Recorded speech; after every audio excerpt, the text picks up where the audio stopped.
네, 도태우 변호사 모시겠습니다. 어서 오십시오. 안녕하십니까?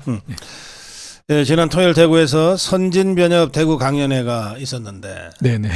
우리 도태우 변호사 보수의 가치에 대해서 아주 열광을 하셨다고. 아이고, 네. 지금 한번 더 해주세요. 네. 그 보수에 대해서 잘못 더 씌워진 프레임을 걷어내고 나면 보수가 결국 그 자유우파 같은 말이라고 생각됩니다.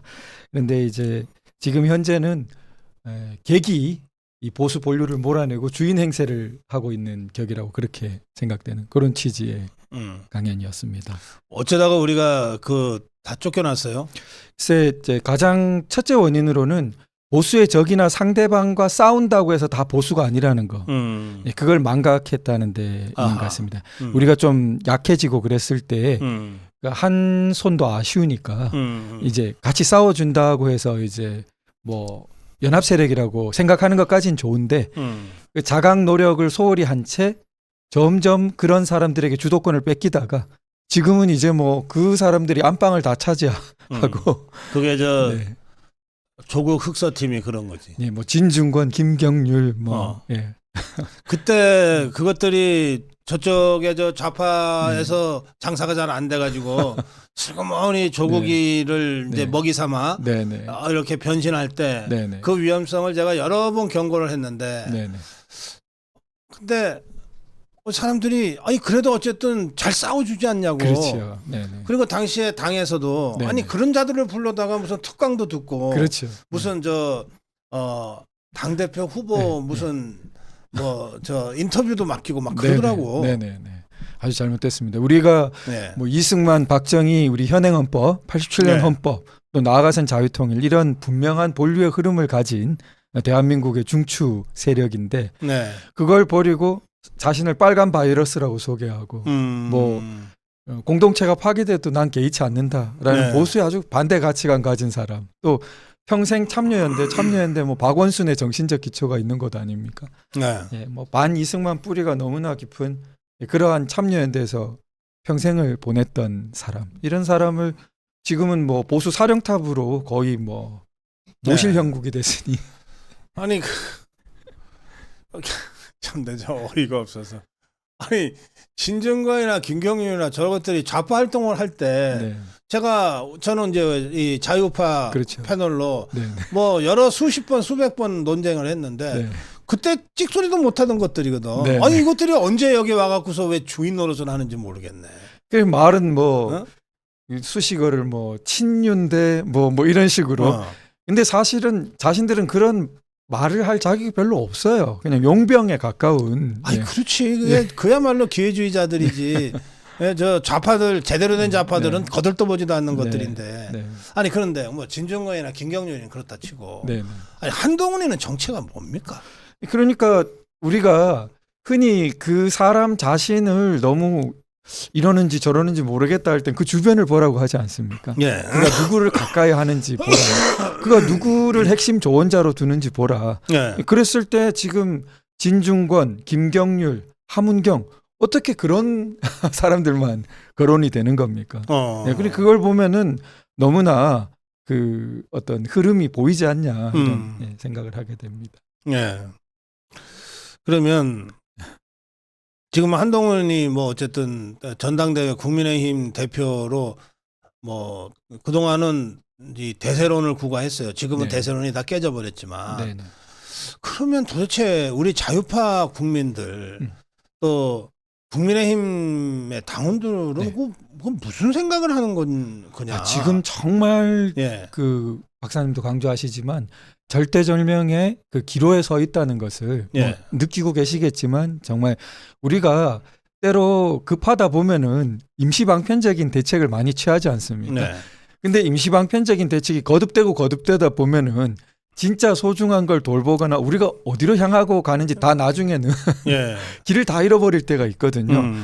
그래서 더 이상 돌이킬 수 없는 데 가기 전에 정말 우리가 어디로 나가고 있는 배였는지 자신의 정체성이 뭔지, 지금 우리 아무리 급해도 어떤 걸 지켜야 되는 건지 정말 지금은 돌아봐야 될 때라고 생각하고 아마 현명하신 당원분들께서 많이들 돌아보고 계시지 않을까. 아 그래요.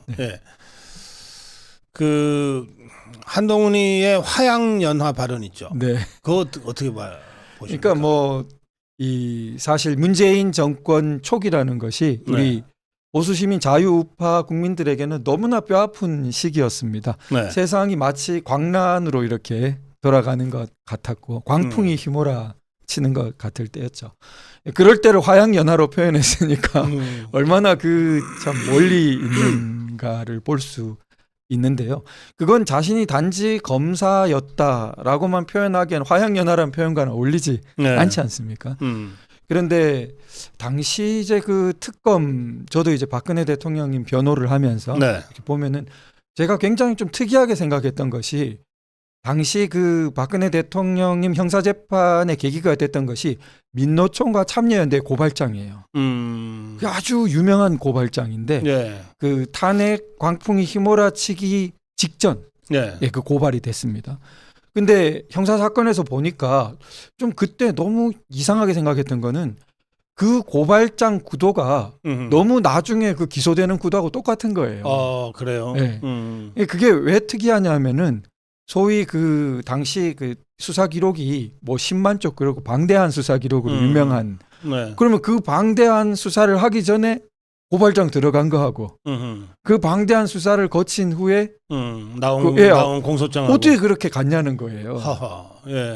그래서 그때 참 이상한 느낌. 그걸 지금 조금 돌아볼 때는 어떤 목적이라든지 어떤 구도를 설정하고 그것을 향해서 이렇게 막 돌진하는 그런 그게 꼭 훌륭한 수사라고 할 수는 없거든요. 그렇게 되는 것은 그런 부분이 한동훈 위원장의 그림자가 많이. 한동훈은 이 문제 관련해서 뭐 당시에는 검사로서의 직분을 했을 뿐이다 하고 박근혜 대통령한테 뭐 이게 유감 무슨 사과 표명을 했는데 그건 어떻게 보십니까? 그러니까 이제 이 문제는 워낙 역사적으로 큰 문제여서 사실 뭐 이 자리에서 제가 짧은 시간에 다 이렇게 풀 수도 없고 그렇지만 그 제가 인상적인 그 예화를 하나 들면은 당시에 이제 그 아까 참여연대 이야기한 그 고발장 구도에서 결국 삼성 승계 구도를 말하고 있었어요.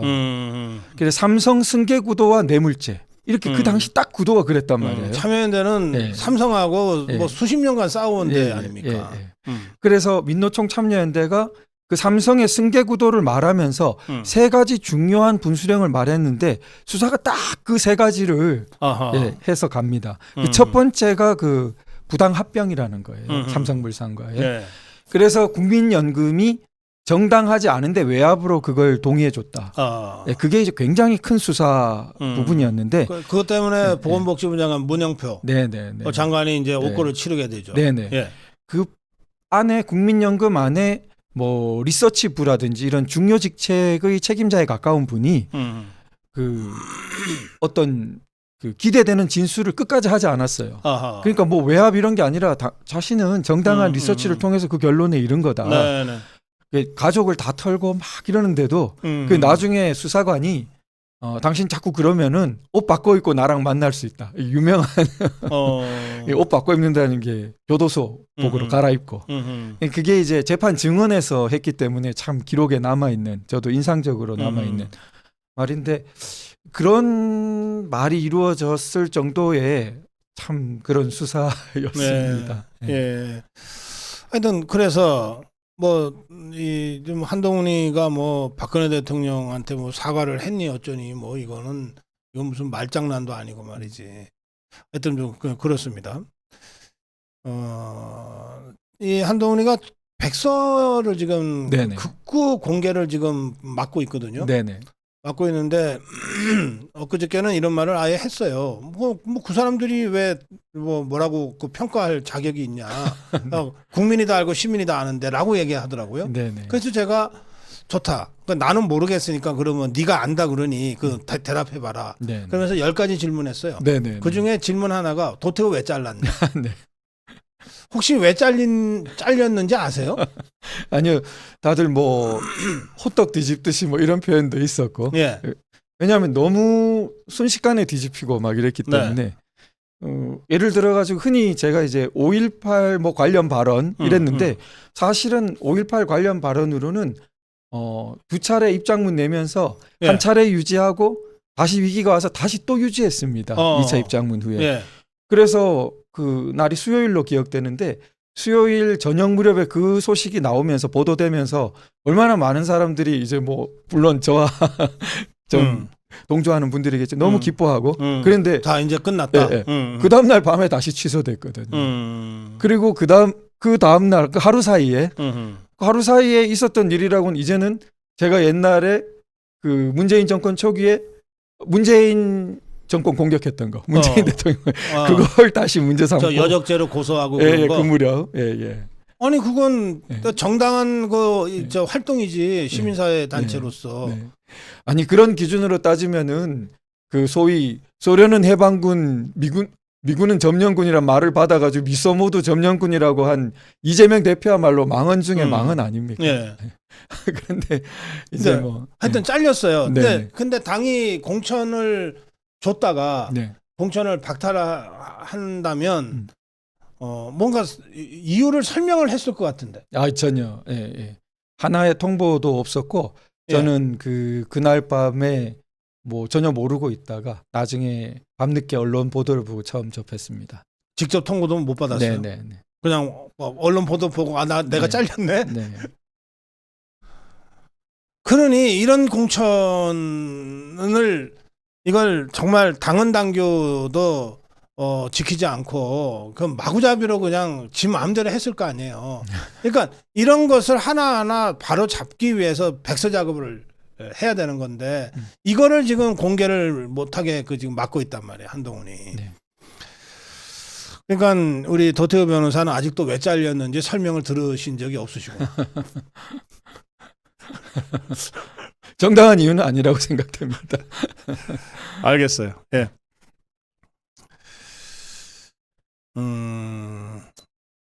이게 이제 지역구 얘기지만 지금 한동훈이가 사천했다는 논란은 비례대표 쪽에서 네네. 지금 나오거든요. 네네. 그 점은 어떻게 생각하세요? 그래서 많이 우리 박사님도 다루시고 보도되고 있지만 아무런 어떤 객관적인 지표랄까? 네. 그것을 평가하는 과정이랄까? 네. 그게 남아있지 않다는 것 아닙니까? 채점표가 없대요. 현재까지는 발견을 못했대. 네. 사후 작성할까봐 두렵습니다. 그런데 이제 여러 그 과정이 있으니 그럴 수는 없겠죠. 근데 이제 그런 부분들, 그러니까 사천이라고 하는 말을 또 말장난을 하면은 내가 언제 사적 기준으로 공천했냐. 다 공적 기준으로 한 거다. 뭐 소위 친소 관계나 내 개인적인 관계로 한 게 아니다. 지금 사천이라는 건 그런 게 아니거든요.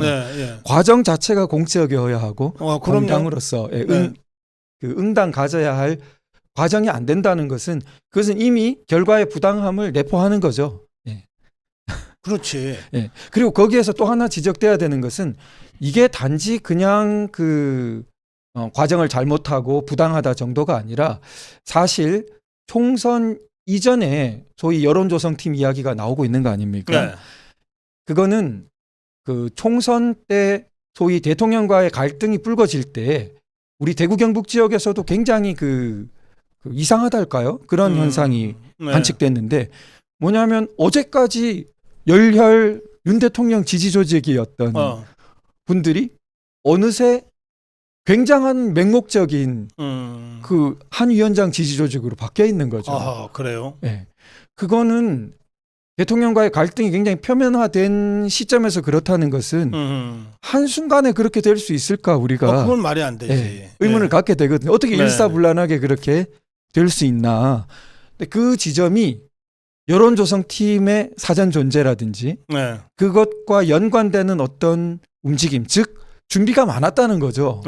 지금도 보면은 총선 후에 나는 안 나오려고 했는데 본인은 여러 가지 뭐 다른 사람들이 자꾸 자극하고 뭐 당이 걱정돼서 나왔다. 라기보다는 이런 모든 정황들을 볼 때는 이미 많은 부분들이 계획되어 있는 와중에 결국 사천 문제도 있는 것이 아니냐. 네, 그것이 굉장히 큰 문제인 거죠. 네,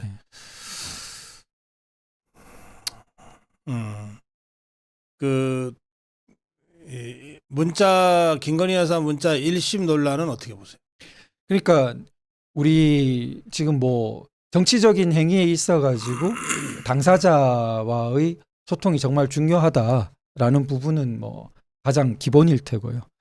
그런 부분에서 뭐 당시 그 총선에 큰 영향을 끼칠 수 있었던 그런 부분에 대해서 과연 정치적으로 올바른 행위를 한 거냐, 뭐 많은 분들이 문제를 지금 심각하게 네. 제기하고 있는 것으로 압니다. 네. 근데 이런 사람이 지금 다시 당대표 되겠다고 지금 막 새를 모아가고 있거든요. 네네. 이 국민의힘, 아직 국민의힘 당원 아니시죠? 제가 복당하지 못했습니다. 예. 되지 못했습니다. 네.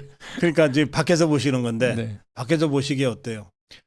예, 그러니까 그 지금 현재 그 우리 자유우파 국민들이 뭐 국민의힘 당원이건 아니건 걱정하는 것은 이제 나라와 자유민주주의 체제, 그리고 결국 그것이 윤석열 정부의 그 지금 존속 이런 네. 부분 자체가 굉장히 위기에 빠져 있는데, 이런 부분에서 어떻게 보면 근시안적으로 그 대통령과의 차별화를 꾀하고, 예, 그런 부분이 또 대통령의 정당한 당무 관여가 당헌 8조상 있을 수 있는 것인데, 네. 그런 부분을 소위 당무 개입, 국정농단이라는 과격한 표현까지 써가면서 오히려 야당의 탄핵에 빌미를 주고, 최상병 특검법 경우에도 오히려 야당이 지금 상설특검법으로 물러서고 있는 마당에 그걸 특검법을 거의 강행하기 더 쉬운 구조로 사실은 만들었었지 않습니까? 예, 예. 그런데도 본인은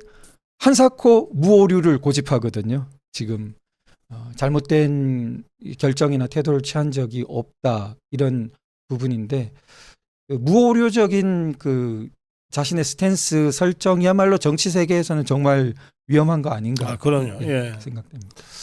지금 말씀 나왔는데, 사실은 제가 이제 KBS 라디오 진행을 하면서 그 더불어민주당 의원들하고 매일 하루에 한 사람씩은 최소한 인터뷰를 네. 하거든요. 네네. 그럼 제가 꼭 물어봐요. 네. 해병대원 특검법에 대해서 어떻게 전망하냐. 다들 이게 대통령 거부권 행사하면 네. 재표결해서 네. 통과시킬 가능성은 별로 없다고 보는 거예요. 예. 그쪽은 사실상 포기한 거야. 그렇죠. 포기했다고 말은 못하지, 차마. 그렇죠. 그렇지만 이거는 안 되는 일이라고 네. 본 거예요. 네. 그러니까 말씀하신 대로 그럼 상설특검이라도 좀 해볼까? 이게 뭐 워낙 그게 그 상설특검은 규모도 작고 뭐 네네. 여러 가지 제약이 있기 때문에 사실은 하나만 한 건데 네. 어쨌든 그거라도 해볼까 지금 이러고 있는 판이잖아요. 네네. 그런데 지금 한동훈은 오늘도 제3자 특검법은 계속 발의하겠다는 거야. 그러면 네. 더불어민주당 입장에서 이게 웬 행제야지. 그러니까요. 그 안에 관련 인지 사건까지 무한정 수사할 수 있게 독소 조항 들어 있고, 예. 브리핑도 마구 할 수 있고, 예. 뭐 그런 참 이 상설특검법으로 가서도 물론 이제 국회 규칙 개정해가지고 야당이 임명하는 쪽으로 가겠다는 거긴 하지만, 네. 그래도 여러 그 추천위원회 제약은 있습니다. 근데 이건 뭐 제3자 구성 뭐 지명이라고 하지만 사실 상설특검법보다 나을 것도 없거든요. 그걸 대안이라고 그렇게 말하면서 이거 아니면은 야당을 어떻게 막겠냐고 당시 그렇게 그냥 말했지 않습니까? 막으면 끝나는 건데. 네네. 네. 이미 막았는데 거의. 네네. 그러니까 국민들한테 설득력이 없으니까 야당도 더 이상 고집을 사실은 못하는 거 아닙니까? 예.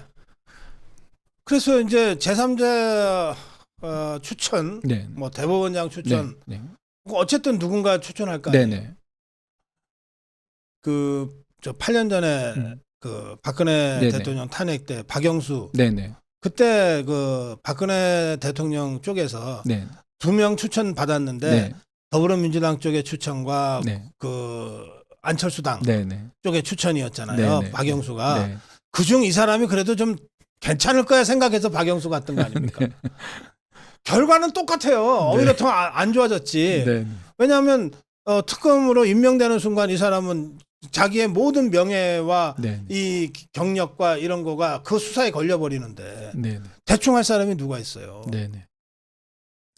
그러면 끌려다니게 되고 이 사람이 최소한 대통령실 압수수색은 내가 해야 되겠다. 네. 안 그러면 국민적으로 이게 여론이 안 가라앉는다. 이러고 대통령 압수수색 들어가고 막 이렇게 할 건데. 그리고 그 당시에 예. 야당 임명 선례가 있었다 하지만 당시는 워낙 이렇게 여론 몰이도 돼 있었고 해가지고 네. 여야 합의로 그렇게 된 겁니다. 예, 여야 합의. 예, 여야 합의로 그러니까 그 당시 야당 자유한국당이 다 예. 내줘버린 거야. 예, 예. 예. 그러니까 여야 합의로 야당 임명이기 때문에 나중에 헌법재판소 가서 위헌성을 따졌을 때 이건 여야 합의로 된 거기 때문에 사법부가 국회의 자율권을 존중해야 된다 이러면서 위헌적이라 보기 어렵다 이랬거든요. 예. 근데 지금은 위헌적인 것이 합의가 안 되는데 야당 그렇죠. 일방 임명으로 그게 자기들도 그 약점을 아는 거거든요. 예. 그런데 거기다 대고 자꾸 그 약한 자세로 야당을 강화하는 그런 참 대통령만 더 궁지로 모는 그런 탄핵의 빌미를 주는 누구나 뻔히 우리가 그랬던 그러니까 거죠. 이거는 조금만 생각해도 이건 네. 내가 잘못 생각했구나 하고 취소하면 되는 거야. 네네. 지금이라도 네. 되는데 아까 말씀하셨죠. 자기는 오류가 없어야 돼. 절대 제가 봤을 때는 오류를 인정한 게 있나 싶습니다. 예. 그거는 공인으로 사람으로서 살면서 네. 그럴 수 있을까요? 정말 위험한 거죠. 무오류. 네. 이게 현존하는 무오류는 공산당 집단밖에 없어요. 네. 무오류 그건 정말 끔찍합니다. 그리고 김일성의 그 수령론이 무오류. 그렇죠. 무오류죠. 수령은 무오류입니다. 하여튼 지금 이 한동훈이 보이고 있는 태도가 그런 의미에서 매우 위험한 태도들이 있다라고 하는 점을 좀 지적해야 되겠습니다. 마무리 한 말씀 듣게. 예. 네, 정말 중요한 시기인 것 같습니다. 현명한 결정해 주실 거라고 정말 믿고요.